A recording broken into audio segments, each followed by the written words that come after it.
News, लोकशाहीतील लोकांच्या हितासाठी। परंडा नगर परिषदेच्या नुकत्याच पार पडलेल्या निवडणुकीत नगराध्यक्ष आणि 20 नगरसेवक पदांसाठी चुरशीचे मतदान झाले। यात नगराध्यक्ष पदाची लढत विशेष लक्षवेधी ठरली असून 2 प्रमुख उमेदवारांमध्ये काटेकी टक्कर बघायला मिळाली। मतदानाची प्रक्रिया पूर्ण झाली असून आता संपूर्ण शहराचे लक्ष 21 डिसेंबर रोजी होणाऱ्या मतमोजणीच्या दिवसाकडे लागले आहे। या निवडणुकीत नगराध्यक्ष पदासाठी शिवसेना शिंदे गटाकडून जाकीर सौदागर आणि जनशक्ती नगर विकास आघाडीकडून विश्वजित ज्ञानेश्वर पाटील या 2 मातब्बर उमेदवारांनी दंड ठोपटले होते। दोन्ही गटांनी निवडणुकीत आपली संपूर्ण ताकद पणाला लावली, ज्यामुळे ही लढत अत्यंत अतितटीची झाली आहे। या निवडणुकीत मतदारांनी भरघोस प्रतिसाद दिला आहे।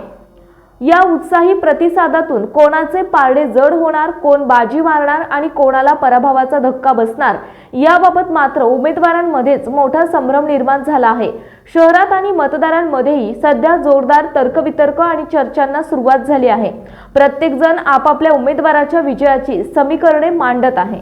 नगराध्यक्ष पदासाठी 2 उमेदवार थेट एकमेकांविरोधात उभे असताना 10 प्रभागांमध्ये 43 उमेदवार नगरसेवक पदासाठी आपले नशीब आजमावत आहेत।